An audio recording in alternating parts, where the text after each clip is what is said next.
तकरीबन 14 महीने हुए जब से दुनिया कोविड-19 से जूझ रही है। दुनिया भर में अब तक 16 करोड़ से अधिक लोग कोरोना संक्रमित हो चुके हैं। इसमें से 33 लाख से ज्यादा लोगों की मौत हो चुकी है।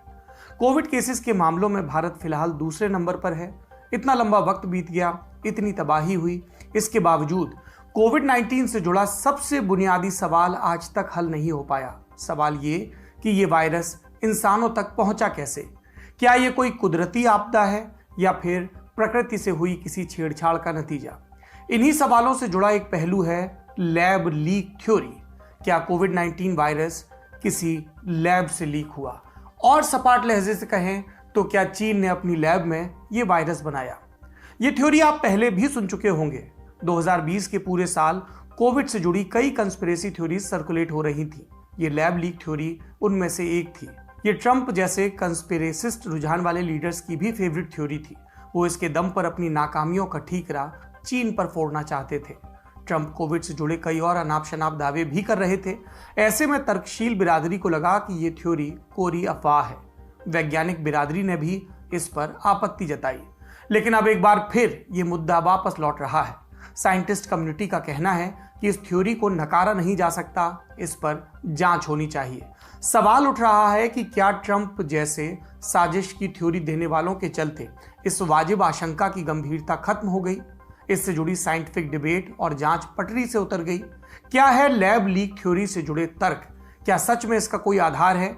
आज के एपिसोड में विस्तार से आपको बताएंगे। नमस्ते, मेरा नाम है सौरभ द्विवेदी और आप देख रहे हैं अंतर्राष्ट्रीय प्रसंगों से जुड़ा हमारा कार्यक्रम दुनियादारी। कोविड-19 की शुरुआत से जुड़ी दो मुख्य अवधारणाएं हैं। पहली थ्योरी कहती है कि ये जंगली जीवों से जंप करके इंसानों में पहुंचा। हम फटाफट इस थ्योरी को रिवाइज कर लेते हैं। सबसे पहले 2002 में सार्स नाम की एक बीमारी फैली थी। ये बीटा कोरोना वायरस फैमिली से जुड़ा एक संक्रमण है। ये वायरस चमगादड़ों में पाया जाता है। पता चला कि चमगादड़ों से जंप करके ये वायरस सीविट नाम के एक जीव में पहुंचा। सीविट जंगली जीव है। इसे पकड़कर बिक्री के लिए लाया गया एक वेट मार्केट में। वेट मार्केट यानी ऐसा बाजार जहां उपभोग की मंशा से जिंदा जीव ग्राहक के सामने काटे जाते हों। यहां वायरस इंसानों के संपर्क में आया और महामारी फैल गई। इस परिस्थिति को शॉर्ट फॉर्म में समझिए, वेट मार्केट, वाइल्ड लाइफ और वायरस। बिल्कुल यही परिस्थिति वुहान में बनी। यहाँ एक वेट मार्केट है। कई जंगली और संरक्षित प्रजाति के जीवों की बिक्री होती थी यहाँ पर। चीन ने बताया कि दिसंबर 2019 में इसी वुहान शहर से कोरोना फैलना शुरू हुआ। चीन ने यह भी बताया कि संक्रमण से जुड़े कई शुरुआती मामलों का लिंक वेट मार्केट से है। जब संक्रमण फैलाने वालों के वायरस की जांच हुई तो ये भी बीटा कोरोना फैमिली के विषाणु निकले। ऐसे में सबसे तगड़ी आशंका यही बनी कि ये महामारी भी वाइल्ड लाइफ से जंप करके इंसानों तक पहुंची है। हालांकि वेट मार्केट से शुरुआत होने की थ्योरी में एक तगड़ा शुबहा भी है। क्या? बाद के दिनों में हुई जांच से पता चला कि कोविड के बिल्कुल शुरुआती केसेस का इस वेट मार्केट से कोई संबंध नहीं था। यह तो हुई पहली थ्योरी। अब चलते हैं दूसरी हाइपोथेसिस यानी लैब थ्योरी पर। दक्षिण पश्चिम चीन में यूनान नाम का एक प्रांत है। यहाँ टोंगगुआन नाम का एक शहर है। यहाँ पर तांबे की एक खाली पड़ी खदान है। जून 2012 की बात है। कुछ मजदूरों को यहाँ काम पर लगाया गया। उनकी ड्यूटी थी खदान में मौजूद स्लैग को हटाना। धातु निकालने के बाद चट्टान का जो अवशेष बचता है उसी को स्लैग कहते हैं। इसे हटाने के क्रम में 6 मजदूर बीमार पड़ गए। इन्हें सूखी खांसी, बुखार, सांस लेने में तकलीफ जैसे लक्षण थे। इन्हें इलाज के लिए अस्पताल में भर्ती कराया गया। 6 में से 2 लेबर जल्द मर गए। बाकी 4 में से एक करीब 5 महीने तक हॉस्पिटलाइज रहने के बाद मर गया। यानी उस रहस्यमय बीमारी के चलते 6 में से 3 मजदूरों की मौत हो गई। यह भी पता चला कि खदान में काम करने वाले 4 और मजदूरों के भीतर सार्स जैसे ही एक अज्ञात वायरस के प्रति एंटीबॉडी विकसित हो गई थी। यानी वो किसी संक्रमण की चपेट में आए थे। इस घटना के लगभग 6 महीने बाद की बात है। चीन के कुछ वैज्ञानिक इस खदान में पहुंचे। इनमें बैट वुमेन के नाम से चर्चित चीन की जानी मानी महामारी विशेषज्ञ शी हंगली भी शामिल थी। She Wuhan institute of virology में काम करती हैं। करीब 16 वर्षों से चमगादड़ों में पाए जाने वाले विषाणुओं पर वो रिसर्च कर रही हैं। शी और उनकी टीम ने खदान से सैंपल जमा किए। खाली खदान में चमगादड़ों की खूब बसाहट थी। टीम ने यहां मौजूद तकरीबन 276 चमगादड़ों के मल का नमूना लिया। चमगादड़ों का एनल स्वैब भी जमा किया गया। इन सैंपल्स को जांच के लिए वुहान लैब लाया गया। जो 6 खदान मजदूर बीमार थे उनके सैंपल्स को भी जांच के लिए इस लैब में भेजा गया। और इस जांच में पता क्या चला? वायरस पर होने वाले शोध से जुड़ा एक अंतर्राष्ट्रीय जर्नल है वायरोलॉजी का सिनिका। 2016 में शी और उनकी टीम ने इसमें अपनी एक रिपोर्ट प्रकाशित की। शी ने बताया कि उन्होंने सार्स जैसे एक नए कोरोना वायरस स्ट्रेन को खोजा है और इस स्ट्रेन को नाम दिया गया RABTCOV4991। इस स्ट्रेन का कोविड-19 से भी क्या कोई कनेक्शन है? बिल्कुल है। दिसंबर 2019 में जब कोरोना की शुरुआत हुई, उसके 2 महीने बाद शी ने नेचर पत्रिका में एक लेख लिखा। इसमें उन्होंने बताया कि ये नया वायरस 2013 में खदान से जमा किए गए वायरस सैंपल से बहुत मिलता है। 2013 में जमा किए वायरस का नाम है RATG13। वुहान लैब ने इसकी जेनेटिक सीक्वेंसिंग की थी। इसका जेनेटिक स्ट्रक्चर कोविड-19 वायरस से मिलता जुलता पाया गया। कई एक्सपर्ट्स मानते हैं कि RATG13 कोविड-19 वायरस का प्रोजेनिटर हो सकता है। अब ये प्रोजेनिटर क्या होता है? इसे वायरस का पूर्वज मान लीजिए। अब आते हैं इस डिबेट के एक जरूरी पहलू पर, जिसका नाम है वुहान इंस्टीट्यूट ऑफ वायरोलॉजी। ये बायो रिसर्च करने वाली एक प्रयोगशाला है। बायो सेफ्टी में सबसे टॉप मानक होता है BSL-4। वुहान चीन की पहली BSL-4 लेबोरेटरी है। इसके भीतर खतरनाक संक्रमणों से जुड़े शोध होते हैं। रिसर्च के मकसद से यहाँ विषाणुओं को स्टोर करके भी रखा जाता है। 2013 में शी और उनकी टीम ने खदान से जो सैंपल जमा किए थे उन्हें भी इस लैब में स्टोर करके रखा गया था। यहाँ इन वायरस सैंपल्स पर जो शोध और प्रयोग हुए उसमें गेन ऑफ फंक्शन भी शामिल है। अब ये क्या चीज है? ये है विषाणुओं के भीतर जेनेटिक इंजीनियरिंग करना। वायरस पर शोध करने वाले वैज्ञानिक वायरस की प्रवृत्ति, उसके स्वभाव पर रिसर्च करते हैं और इसी क्रम में आती है गेन ऑफ फंक्शन की भूमिका। एक प्रजाति से दूसरी प्रजाति में वायरस का जंप करना, फिर क्रॉसओवर करके इंसानों तक पहुंचना, म्यूटेट करना, ये एक कुदरती प्रक्रिया है। लेकिन गेन ऑफ फंक्शन में वैज्ञानिक खुद ही इस प्रक्रिया को ट्रिगर करते हैं। वो एक कंट्रोल सेटअप में वायरस को होस्ट जीव के भीतर बार बार पास करते हैं, उसमें म्यूटेशन करवाते हैं, उन्हें ताकतवर बनाते हैं। इसमें ऐसे वायरस भी शामिल हो सकते हैं जिन्होंने अभी तक इंसानों में प्राकृतिक रूप से जंप नहीं किया है। ऐसे वायरस जिन्हें कुदरती तौर पर इंसानों के भीतर जंप करने में अभी दशकों लग सकते हैं। यानी और गेन ऑफ फंक्शन के तहत विषाणु के भीतर जानबूझकर ऐसे बदलाव किए जाते हैं जो प्रकृति जनित नहीं है, कृत्रिम है। मसलन साल 2012 में साइंस मैगजीन में छपा एक रिसर्च पेपर और उसमें दिया उदाहरण।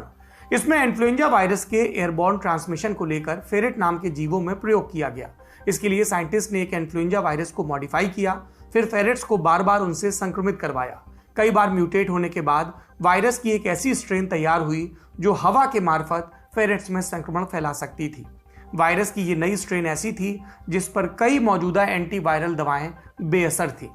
सवाल उठता है कि ऐसी प्रक्रिया का लाभ क्या है? क्यों वैज्ञानिक ऐसा करते हैं? इससे वायरस नाम के दुश्मन को बेहतर समझने में मदद मिलती है। उसके मैकेनिज्म और मजबूत होने की प्रक्रिया को एडवांस में जाकर और जानकर डिफेंस के बेहतर तरीके विकसित किए जा सकते हैं। इस प्रक्रिया में बहुत फायदे हैं, लेकिन जोखिम भी बहुत ज्यादा है। अगर गलती से कोई ऐसा हादसा हुआ और अनजान वायरस इंसानों तक पहुंच गया तो नई महामारी फैल सकती है, ऐसी महामारी जिसका इलाज भी दुनिया के पास ना हो। और इसी जोखिम के चलते गेन ऑफ फंक्शन की नैतिकता पर सवाल भी उठते हैं। कितनी भी सावधानी बरती जाए, लेकिन इस प्रक्रिया के फुल प्रूफ होने की गारंटी नहीं दी जा सकती। एक्सीडेंट का जोखिम रहेगा ही, और इन्हीं जोखिमों के चलते वैज्ञानिकों का एक धड़ा इस प्रक्रिया का विरोध करता है। उनका कहना है कितनी भी सावधानी बरत लो, प्रयोगशालाओं को एयरटाइट बनाना मुश्किल है। और इसी के चलते 2014 में अमेरिका में बराक ओबामा प्रशासन ने गेन ऑफ फंक्शन रिसर्च को अपने यहाँ बैन कर दिया था। हालांकि डोनाल्ड ट्रंप ने इसे दोबारा शुरू भी करवा दिया। अब फिर से आते हैं वुहान लैब पर। वहां खदान से मिले कोरोना सैंपल्स को स्टोर करके रखा गया था। उन पर भी गेन ऑफ फंक्शन रिसर्च चल रही थी। हमने आपको वुहान लैब की महामारी विशेषज्ञ शी के बारे में बताया था। उन्होंने जाने माने कोरोना वायरस शोधकर्ता राल्फ बैरिक के साथ मिलकर एक एक्सपेरिमेंट शुरू किया। Ralph university of north Carolina में काम करते हैं। शी और रॉल्फ की टीम ने चमगादड़ों में पाए जाने वाले वायरस की क्षमता बढ़ाने पर प्रयोग किए थे, ताकि ये देखा जा सके कि ये वायरस इंसानों को किस तरह और किस क्षमता से संक्रमित कर सकते हैं। और इसी क्रम में आया नवंबर 2015। इस महीने रॉल्फ और शी की टीम ने एक नया वायरस बनाया। इसे बनाने के लिए उन्होंने SARS-1 के वायरस का बैकबोन लिया। इसके स्पाइक प्रोटीन को चमगादड़ों में पाए जाने वाले एक और वायरस SHC014CoV से रिप्लेस किया। नतीजतन एक ऐसा नया वायरस तैयार हुआ जो इंसान की श्वास नली और इसकी कोशिकाओं को संक्रमित कर सकता था। कई रिसर्चर्स का मानना है कि ये वायरस कोविड-19 वायरस का एक प्रोटोटाइप हो सकता है। आगे के वर्षों में भी शी और वुहान लैब की उनकी टीम ने कोरोना वायरस की जेनेटिक इंजीनियरिंग का काम जारी रखा। ये रिसर्च हुई, इसका सबूत है अमेरिका स्थित एक सरकारी स्वास्थ्य संस्था का रिकॉर्ड। इस संस्था का नाम है national institute of allergy and infectious diseases, short में NIAID। ये अमेरिका के नेशनल इंस्टीट्यूट ऑफ हेल्थ का हिस्सा है। ओबामा सरकार ने अमेरिका में गेन ऑफ फंक्शन रिसर्च को बैन किया था, हमने आपको बताया, लेकिन चीन में ऐसा कोई प्रतिबंध नहीं था। और इसी दौर में NIAID ने कोरोना वायरस पर चल रही शी की रिसर्च को फंडिंग भी दी और उसी फंडिंग के रिकॉर्ड में शी की रिसर्च का ब्यौरा दर्ज है। इसमें दर्ज है कि शी की टीम एक ऐसा नोवेल कोरोना वायरस बना रही थी जिसमें इंसानी कोशिकाओं को संक्रमित करने का जबरदस्त मादा हो। एक्सपर्ट्स का कहना है कि इस रिसर्च में कोविड-19 जैसा विषाणु तैयार करने का मादा था। शी ने लैब में ऐसा कोई वायरस बनाया या नहीं, हम पक्के से नहीं जानते, इसलिए क्योंकि चीन ने वुहान लैब के रिकॉर्ड सील कर दिए, उन्हें पब्लिक नहीं किया। लेकिन इस रिसर्च की डेवलपमेंट के बारे में हमें थोड़ी सी जानकारी मिली है। कैसे मिली ये जानकारी? शी को फंड देने वाले उनके एक सहयोगी ने 9 दिसंबर 2019 को इसका जिक्र किया था। ये महामारी शुरू होने के ठीक पहले की बात है। शी के एक फंडर ने यानी फंड देने वाले ने एक इंटरव्यू में वुहान लैब के भीतर चल रही रिसर्च की सफलता बताई। कहा कि वुहान लैब की रिसर्च टीम ने 6-7 साल की मेहनत के बाद सार्स जैसे 100 से ज्यादा कोरोना वायरस को खोजा है। इनमें से कुछ प्रयोग के दौरान इंसानी कोशिकाओं के भीतर दाखिल होने में भी सफल रहे और ये सार्स जैसी बीमारियां फैला सकते हैं, ऐसी बीमारियां जिन पर वैक्सीन का असर नहीं होता। अब इन जानकारियों को आप दिसंबर 2019 में वुहान से शुरू हुई कोविड-19 महामारी से जोड़कर देखिए।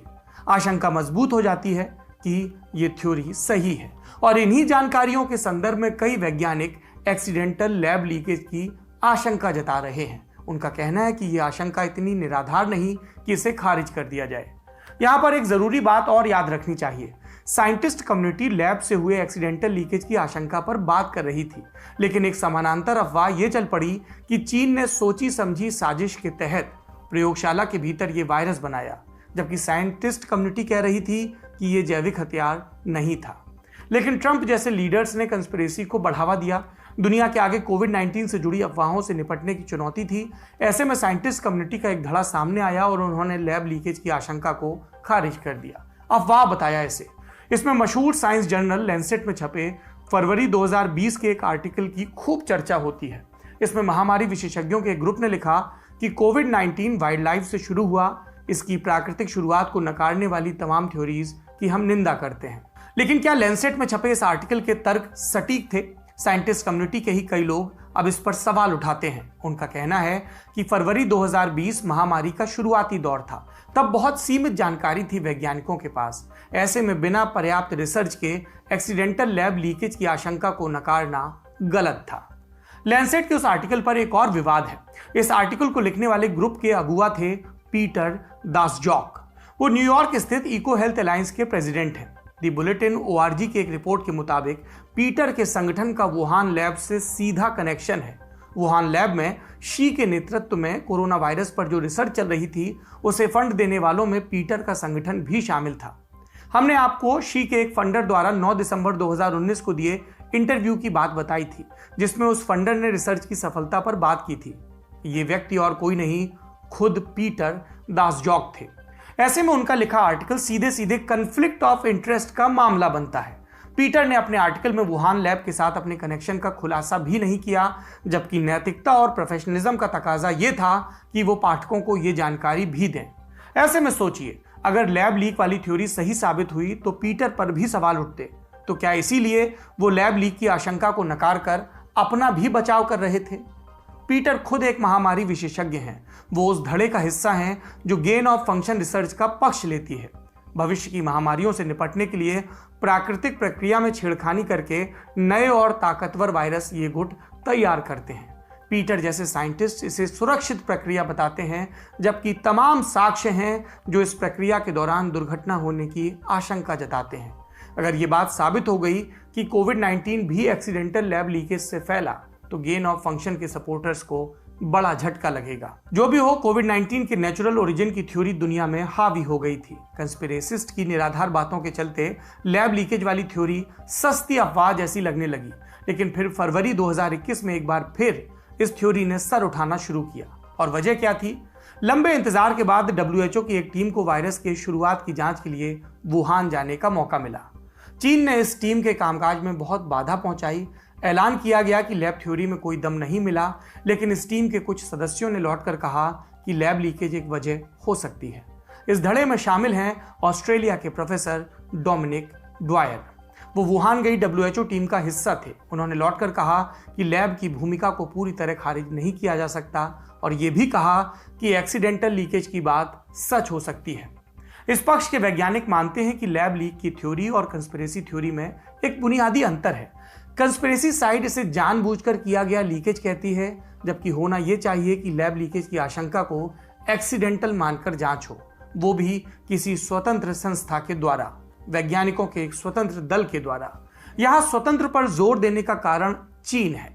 लैब लीकेज की बात अभी साबित नहीं हुई, लेकिन इसकी आशंका है। इस आशंका की जांच जरूरी है, इसलिए नहीं कि चीन को विलेन बनाया जा सके, बल्कि इसलिए ताकि ऐसे हादसे आगे ना हो सके। पर क्या चीन ऐसा होने देगा? वो भी WHO जैसी कमजोर संस्था के मार्फत। WHO कहने को स्वतंत्र है, लेकिन वो अपनी फंडिंग के लिए सदस्य देशों पर निर्भर है। चीन उसकी फंडिंग करने वाले सबसे बड़े समूहों में से एक है, इसलिए चीन का इस संस्था पर प्रभाव भी ज्यादा है। इस प्रभाव का नुकसान हम पहले ही उठा चुके हैं। कैसे? चीन ने जानबूझकर कोरोना वायरस लीक नहीं किया, ऐसा कहा जा रहा है, हालांकि ये भी जांच का विषय है, लेकिन उसने महामारी की असली तस्वीर दुनिया से लंबे समय तक छिपाई। चीन को संक्रमण की शुरुआत से पता था कि वुहान में फैल रही बीमारी इंसानों से इंसानों में फैलती है, यानी संक्रामक है। इसके संक्रमण की दर भी ज्यादा है, लेकिन ये बातें उसने छिपाई। उसने वुहान में व्यापक हो चुके संक्रमण पर भी पर्दा डाला। ताइवान ने WHO को आगाह भी किया था, लेकिन WHO ने भी इसकी अनदेखी की। चीन इस महामारी की अपडेट WHO को देता था और WHO रट्टू तोते की तरह वही जानकारी दुनिया को पास कर देती थी। इसके चलते शुरुआती दौर में कोरोना को नियंत्रित करने की कोई प्रभावी तैयारी नहीं हो पाई। बाद के दिनों में कोविड-19 की शुरुआत पर जांच की मांग उठी और तब भी WHO चीन के आगे दब्बू बना रहा। इसलिए कई एक्सपर्ट कहते हैं कि कोविड के ओरिजिन की जांच WHO के बस की बात नहीं है। WHO ने लैब लीकेज की थ्योरी पर भी अब तक गंभीरता से जांच नहीं की, जबकि कई साइंटिस्ट कह रहे हैं कि इस आशंका की मुकम्मल जांच किए बिना इसे खारिज करना एक ब्लंडर है। यहां ध्यान रखिए कि जिस तरह नेचुरल ओरिजिन के पक्षधर बड़े विशेषज्ञ हैं, उसी तरह लैब लीकेज की आशंका जताने वाले धड़े में भी बड़े महामारी एक्सपर्ट शामिल हैं। कोविड की प्राकृतिक शुरुआत से जुड़े साक्ष्य अब भी इतने मजबूत नहीं कि उसे एकमात्र सत्य माना जाए। अभी तक हम वायरस के चमगादड़ों से इंसानों तक पहुंचने की चेन नहीं खोज पाए हैं।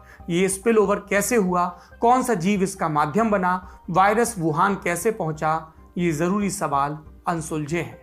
लेकिन ये पुष्ट हो चुका है कि 2013 में यूनान प्रांत की खदान से मिले वायरस सैंपल कोविड-19 से मेल खाते हैं।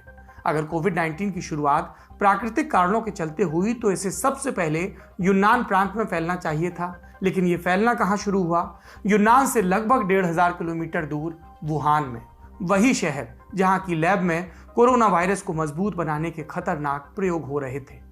क्या इतने तगड़े संयोग के बावजूद बिना सही जांच के इस तर्क को खारिज किया जा सकता है? और सवाल तो यह भी पूछा जाएगा कि यह लैब लीकेज ही थी या चीन ने जानबूझकर ऐसा किया? क्योंकि अब स्थिति ऐसी है कि हम चीन से जुड़े किसी भी दावे पर एतबार नहीं कर सकते।